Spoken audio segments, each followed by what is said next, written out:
Tujuan pembelajaran hari ini yang pertama yaitu siswa dapat menjelaskan pengertian kebinekaan sebagai bentuk keberagaman dalam kehidupan sehari-hari. Yang kedua, siswa dapat mengidentifikasi contoh keberagaman suku, agama, budaya, bahasa, dan kebiasaan lingkungan sekolah maupun masyarakat. Nah, yang pertama yaitu kebinekaan. Jadi kebinekaan itu yaitu keberagaman Indonesia memiliki banyak perbedaan seperti budaya, bahasa, suku yang ada di Indonesia. Siapa yang tahu? Lalu?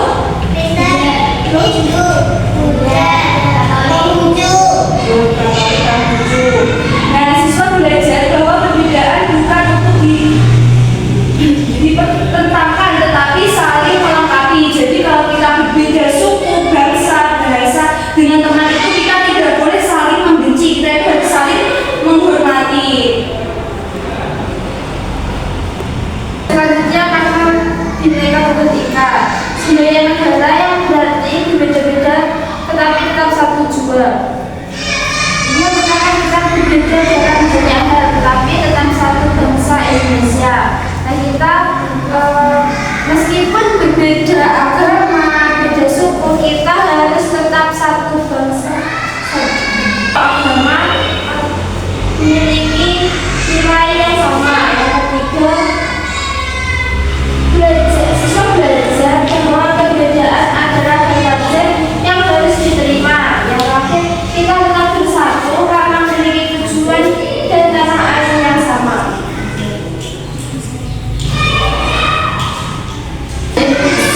Di Indonesia.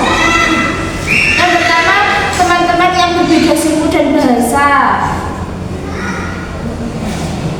Yang kedua, cara berbicara yang berbeda. Nah, kita itu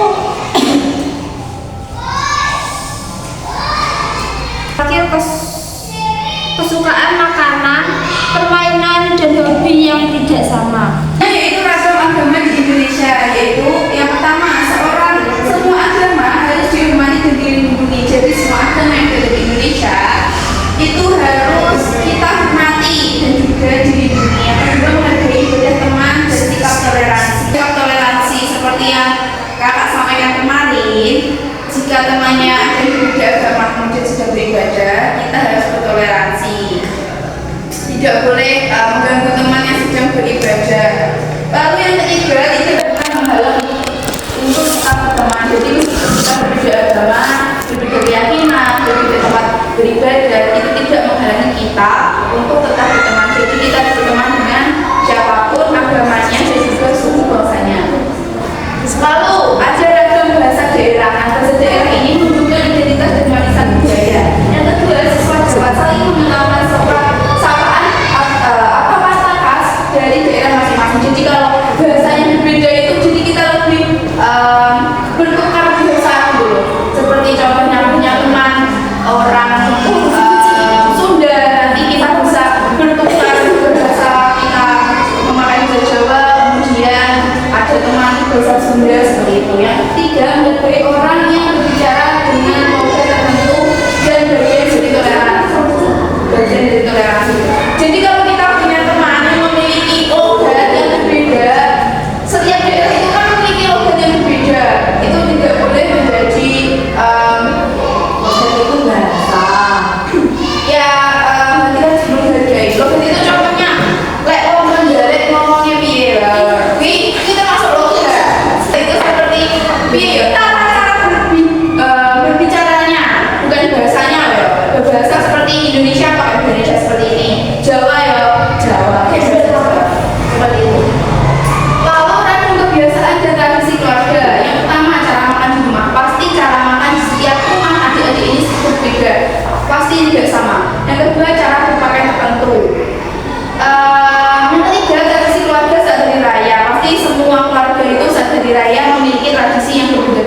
berbeda. Tapi Kalau kembar masih sama, masih keluarga.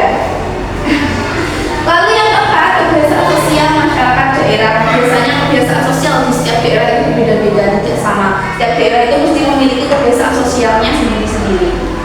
Lalu, mengapa Bhinneka itu penting? Yang pertama itu belajar melihat dunia dari sudut pandang yang berbeda. Jadi kita bisa melihat dunia dari sudut pandang yang berbeda karena adanya keberagaman tersebut. Yang kedua, menjadi pribadi yang terbuka dan tidak mudah menghakimi. Yang ketiga, mengembangkan empati kepada orang lain. Dengan adanya perbedaan tersebut dapat mengembangkan sikap empati kita terhadap orang lain. Yang keempat, yaitu hidup rukun meski memiliki banyak perbedaan.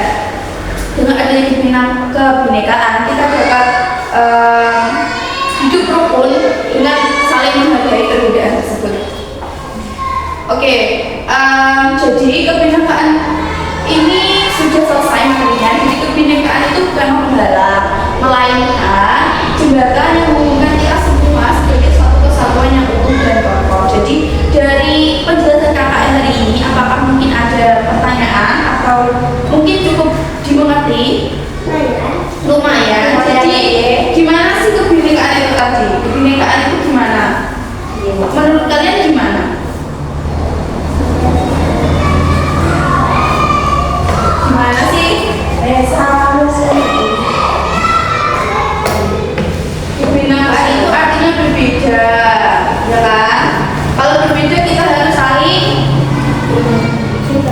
menghargai. Cukup sekian dari kakak. Apabila ada kurang lebihnya, kakak mohon maaf. Dan pastinya kita masih ada 2 pertemuan lagi, besok dan juga lusa. Mungkin besok kita akan bermain kuis atau entah apa dari besok. Dan dari ketiga kita akan melaksanakan implementasi dari aspek kebinekaan tersebut. Ya. Baik, sekian dari kakak hari ini. Apabila ada kurang lebihnya, kakak mohon maaf sebesar-besarnya. Sebelum mengakhiri kegiatan pada pagi hari ini, berdoa mulai.